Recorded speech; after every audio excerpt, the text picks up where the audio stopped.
ব্যস্ততম শিলিগুড়ি শহর পেরিয়ে এখন মহানন্দা অভয়ারণ্যের মধ্য দিয়ে, এরপর সেবক পাহাড় মংপং পেরিয়ে ওদলাবাড়ি থেকে গজলডোবা হয়ে আবার শিলিগুড়ি, পুরো এক চক্কর। আজ ভ্রমণ বৃত্তান্তে থাকছে এই এক চক্করের দুর্দান্ত ছবি। তারই মাঝে অন্য পথে নতুন একটি জায়গাও দেখে আসবো। চলুন তবে। তারা তো কি সুন্দর হয়েছে ক্লাস। দেখ দেখ দেখ,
গতকাল প্রবল বৃষ্টিতে বিধ্বস্ত পাহাড়ের কোথাও কোথাও।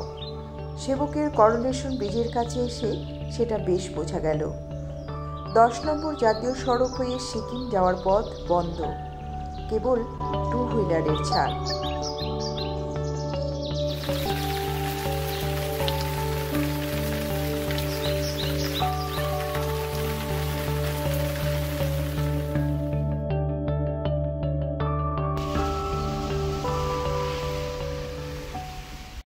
আমরা সেবকের এই করোনেশন ব্রিজ পেরিয়ে এগোচ্ছি ডুয়ার্সের দিকে।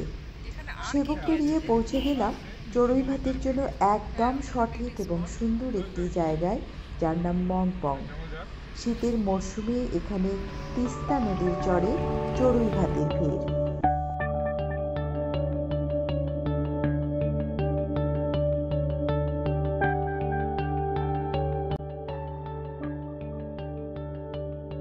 মংপং পেরিয়ে রংডং, তারপর নাম না জানা এক জায়গায়, যেখানে চলতে চলতে থেমে যেতে ইচ্ছে করে। বহুকালের আপন কোনো নদী যেখানে আপন খেয়ালে বয়ে চলে।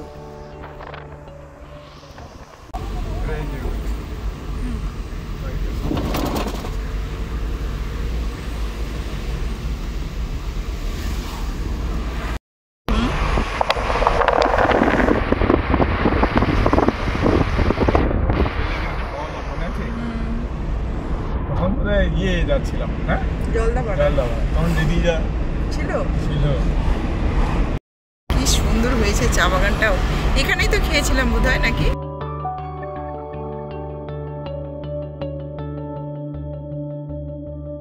ডুয়ার্সে পৌঁছতে না পৌঁছতেই একটুখানি এই ফাঁকা জায়গাটি থেকে সিকিম যাওয়ার নতুন পথে তৈরি হওয়া লুপ ব্রিজের কিছুটা অংশ দেখতে পেয়ে ভীষণ ভালো লাগছিল। তারপর ডুয়ার্সের দুটি নদী যেন 2 যমজ বোন।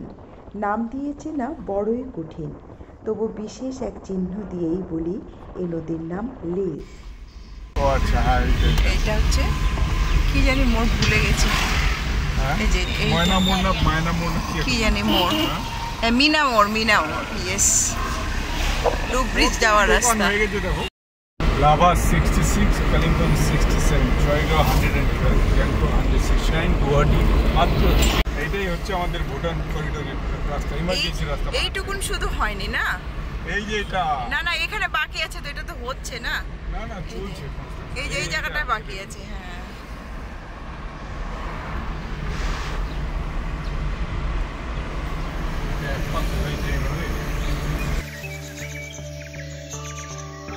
যমজ 2 বোন, 2 নদীর আরেকটি। এই বোনের নাম ঘিস। কি চিহ্ন তার!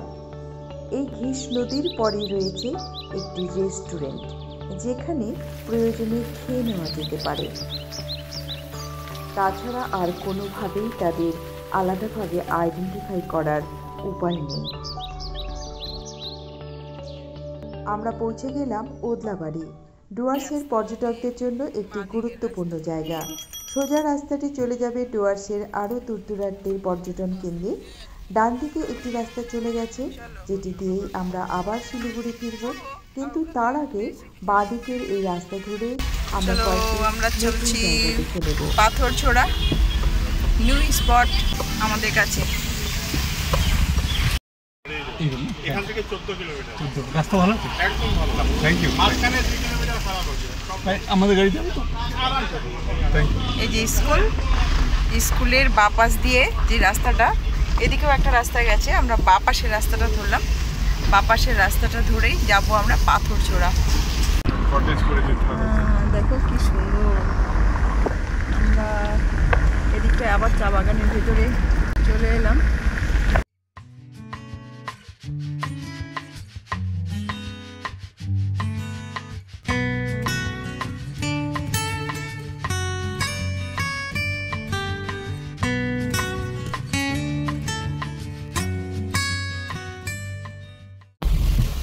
রাস্তাটা কিন্তু খুব একটা ভালো নয়, পিচ রাস্তার অস্তিত্ব নেই, অনেক বড় বড় পুকুর, বর্ষার জলে পুষ্ট। একটু সাবধানেই যেতে হবে ছোট গাড়ি নিয়ে। জনবসতির মাঝে মাঝে মাঝে সুপারি গাছ, সুপারি বাগানের ভিতরটা এলাম। পাথরছোড়া টি গার্ডেন। এবার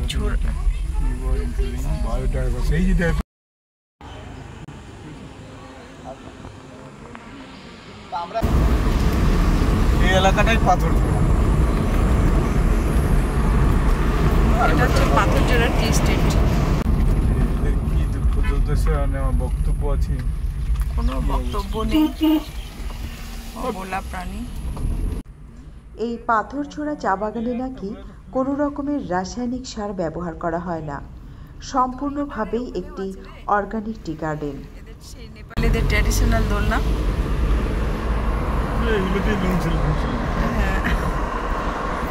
পাহাড়টা, পাহাড়ের চূড়া ছুঁয়ে মেঘ,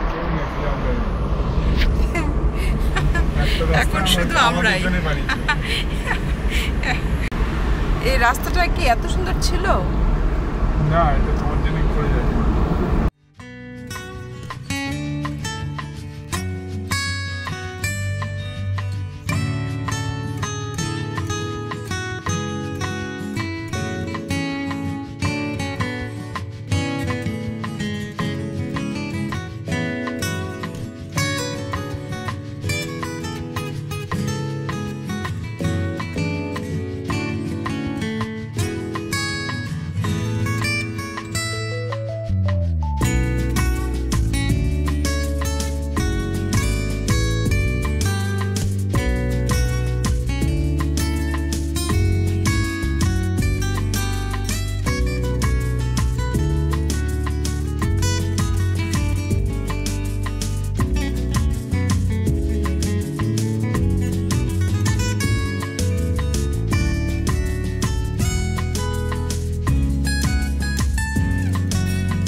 এখানে জিজ্ঞেস করো কোথায় কোন রাস্তা গেল। এত Patharchora tea garden, Patharchora tea garden, Mallik Chak. আর যাবো না, যাবো না, পুরোটা এরিয়াটাই পাথরছোড়া।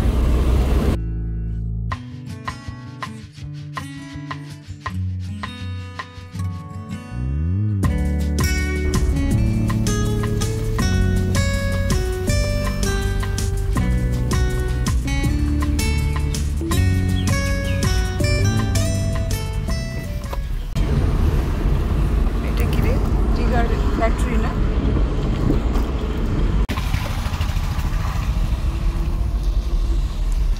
পাথর ছোড়া ট্রি ফ্যাক্টরি। পাথর ঝোড়া বলে কোনো জায়গা নেই, পুরোটাই পাথর। এলাকাটা সবটাই পাথর। গাড়ি চলে না তো, ছাগলগুলো ভয় পায় না, জানে যে এই রাস্তায় গাড়ি চলে না, এটা আমাদের ওদেরই রাস্তা, আমরাই এখানে অবাঞ্ছিত। রাস্তা ধুয়ে মুছে সাফ হয়ে গেছে, দেখো না বর্ষায় ধুয়ে সাফ হয়ে গেছে, পরিষ্কার। এটাই পাথর ঝোড়া। কিন্তু পাথর কোথায় ঝরলো? আমার এই জায়গাটার নাম হলে ঝরতে হবে। হ্যাঁ পাখিতে কোনো হেলা পাখড়ি গাছ আছে? হ্যাঁ অবশ্যই ছিল, হেলা পাকড়ি। এটাও ছিল, এই পাথরগুলো ঝরে ঝরে পড়ছে। তুমি তাই খোঁজো, নাম ওইভাবেই হয়, অকারণে নাম হয় না। ওটা যে পাগলা ঝোড়া, দেখো না নামটা পাগলা ঝোড়া এমনি হয়েছে, ওটা পাগলের মতন ঝরে যায়, ওই জন্য পাগলা ঝোড়া। ওটা প্রতি বছর ঝরে, ওটা পাগল হয়ে গেছে ঝরতে ঝরে, ওটা পাগলা ঝোড়া।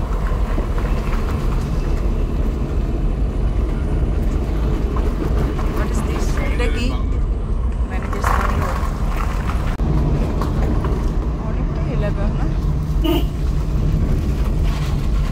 তার মধ্যে কয়েকটা চা বাগান ইয়েও হয়ে গেছে, জয়েন হয়ে গেছে। এটা কি, এটা কিন্তু আলাদা। শ্রী কি কি দিয়েছে বাবা, শিরুবাড়ি, শিরুবাড়ি। অনেকগুলো বসতি পারলাম। প্রথমে পড়লো মানাবাড়ি, তারপরে চড়ি বাড়ি, তারপরে পাথর ঝোড়া, এটা হয়ে গেল শিরুবাড়ি। বেশ কয়েকটা বসতি পেরিয়ে এলাম। এই বসতিগুলো চা বাগানের ভেতরেই রয়েছে, এক একটা চা বাগানগুলো লাগোয়া।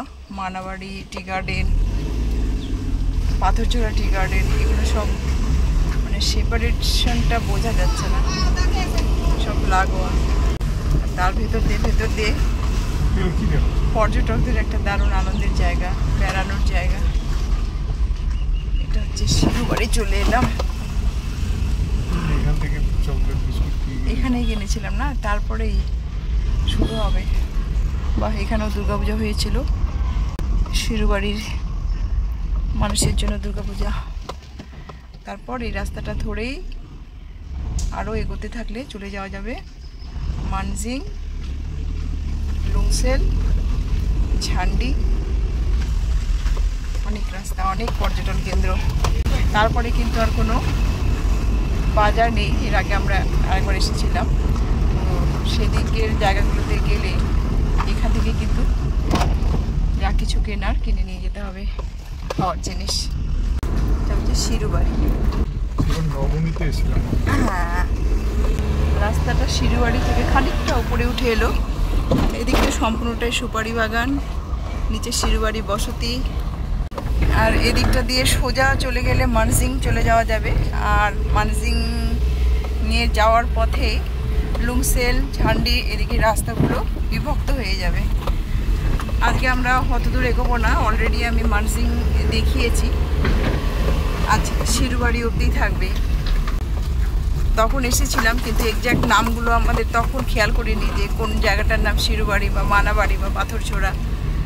তা আজকে এই পাথরঝোড়ার একটা বোর্ড দেখেই আমরা ভাবলাম যে পাথরঝোড়াটা একটু দেখে নিই, পাথরঝোড়া জায়গাটা কোন দিকে এবং কেমন। সেই পাথরঝোড়া দেখতে গিয়ে মানাবাড়ি টি গার্ডেন, শিরুবাড়ি এসব দেখা হয়ে গেল। আর এরপরে লুংসেল। শিরুবাড়ি এসে পৌঁছেছি, শিরুবাড়ির একেবারেই শেষ প্রান্তে। এখান থেকে আমরা ব্যাক করব, এদিক দিয়ে হয়েই চলে যাবে মানজিং, লুংসেল, ঝান্ডি। অনেক সুন্দর সুন্দর পর্যটন কেন্দ্রে, যেটা আমরা আগেই ঘুরে এসেছি। ঝান্ডি যাওয়া হয়নি, লুংসেল আর মানজিং গিয়েছি। মানজিংয়ের ভিডিও আমি পোস্টও করে দিয়েছি অনেক দিন আগে। আর এই শিরুবাড়ির শেষ প্রান্তে এসে যেখানে দাঁড়িয়েছি, এখানকার একটি ফাঁক ফোকর দিয়ে এখানে একটা সুন্দর নদী বয়ে চলেছে, ভীষণ ভালো লাগলো। পাশেই ছোট্ট পাহাড়, তার নিচে একটা ছোট্ট নদী বয়ে চলেছে, দারুণ জায়গা। আসলে ডুয়ার্সের প্রত্যেকটা জায়গায় খুবই সুন্দর, কোনো নির্দিষ্ট কোনো জায়গাকে বলা যাবে না যে এটি সুন্দর। প্রত্যেকটা মুহূর্ত, প্রত্যেকটা পদক্ষেপই আমার কাছে এক একটা পর্যটন কেন্দ্র, সবই সুন্দর।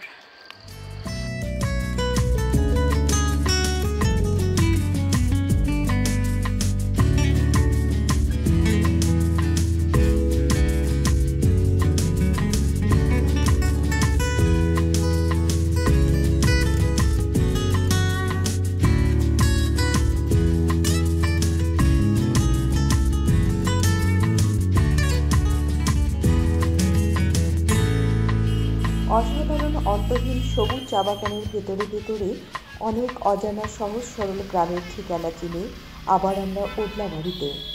সামনে শিলিগুড়ি টু ডুয়ার্স হাইওয়ে।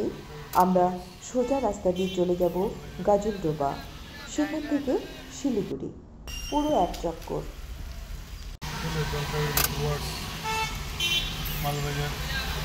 তো জায়গা না শেষ নাই ঘোরার জায়গা।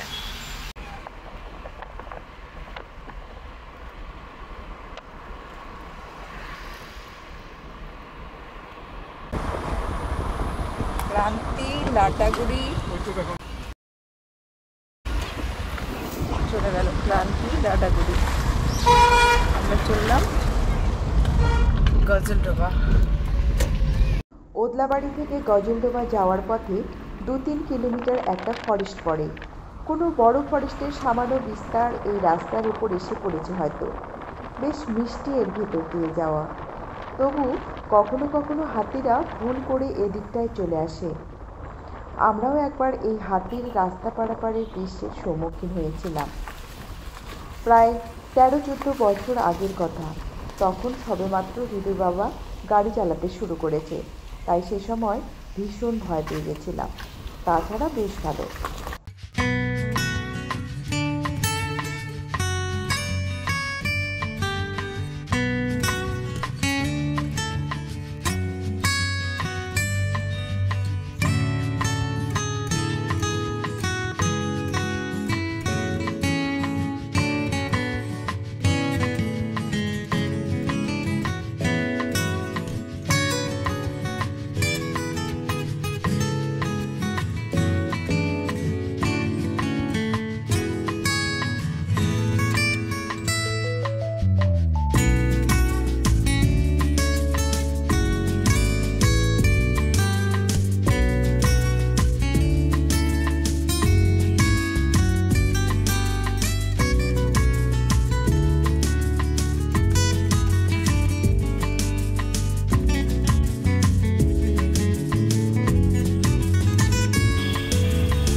বাজার দেখলে না আমার এত ভালো লাগে। গজলডোবার বাজারটা খুব ভালো, কি পাওয়া যায় না।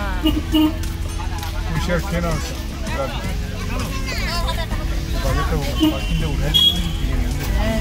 ছোলা পুজো নিয়ে এসছে রে, কুলে খালা ছোলা পুজো, কলা কি চাই তোমার। কালকে লক্ষ্মী পুজোর বাজারটা কিন্তু করে নিও। হ্যাঁ।